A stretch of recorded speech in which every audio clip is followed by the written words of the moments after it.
Hi, this is Roxanne, and Jessica just emailed me to let me know that the videos in our class have imploded and none of them are working except for the one I created last night. So the purpose of the two videos you're going to see today are to review how to write a literary theme analysis. Now there's lots of different ways you can teach it. What I'm going to do today is show you a couple of different rubrics or little outlines first, and then we will take a look at an actual literary theme analysis.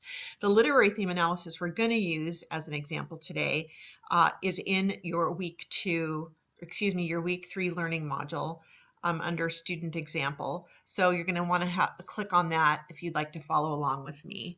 And so I'm going to take my face off the page because I look like a troll and I just woke up and I'm having coffee and see ya. So let me just take my face off this screen. Sorry about that.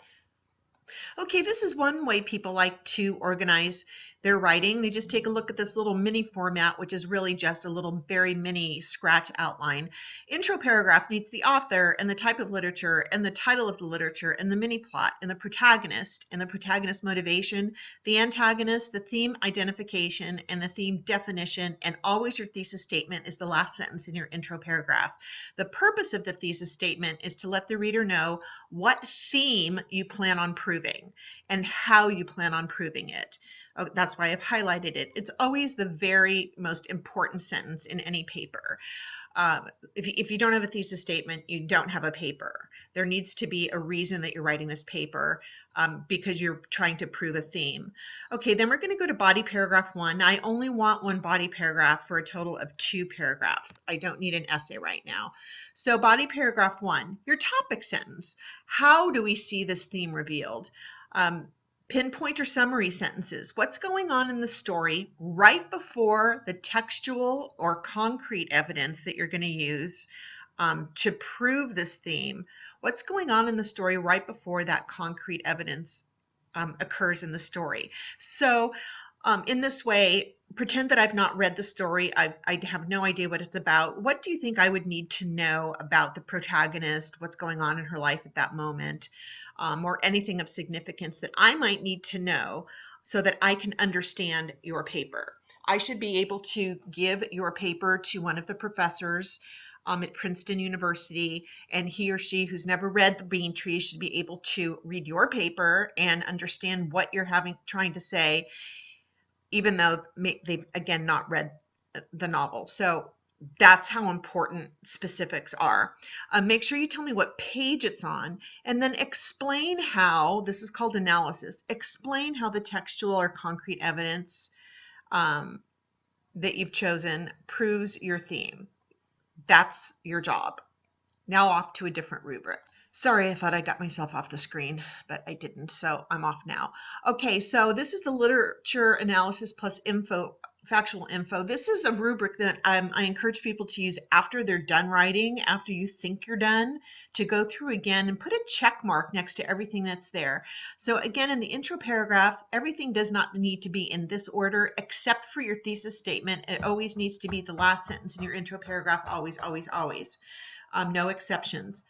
So, okay, and then your body paragraph, topic sentence, the top of this paragraph. It's always the first sentence in your intro paragraph. Pinpoint sentences, also known as summary sentences. The intro to the concrete evidence, the concrete or textual evidence. Make sure you cite it properly, and the analysis.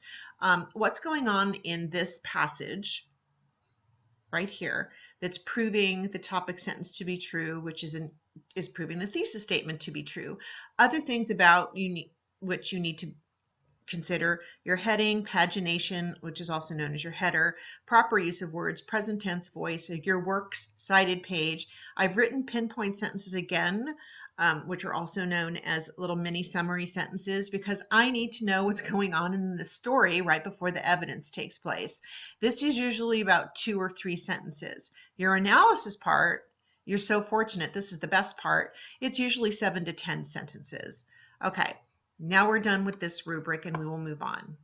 For those of you who want to fill in a blank form for your intro paragraph, who's the protagonist, what's her motivation, what's the antagonist, setting, mini plot or summary, the theme, identify the theme, define the theme, and then at the very end, we need your thesis statement. It is always the last sentence in your intro paragraph, and it's always the most important because you're telling me what your whole paper's about.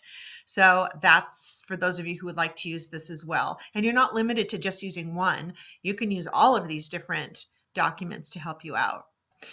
I have lots of different fill in the blank forms for body paragraphs, but I prefer this one, especially since it's specific to the student example you're going to be reviewing.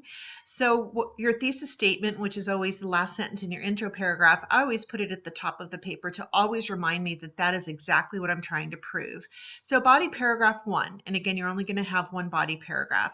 What's the topic sentence? We see the theme of misogyny due to invisibility. How? Is it revealed through a character, a symbol, an action, a reaction, something else?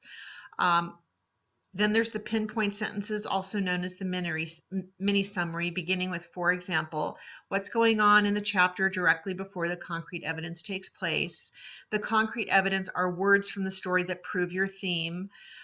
Please cite it correctly. And then this is the analysis. You'll notice there's lots of lines here. That's to indicate that your analysis is usually 5 to 7 sentences. It can be longer than that. Explaining to me how this concrete evidence proves your topic sentence to be true, which in turn proves your thesis statement to be true. I'm done with this, which I'm calling video number 1. And what we're going to do is now take a look at an actual student example of a literary theme analysis that uses this format, actually uses this fill in the blank form.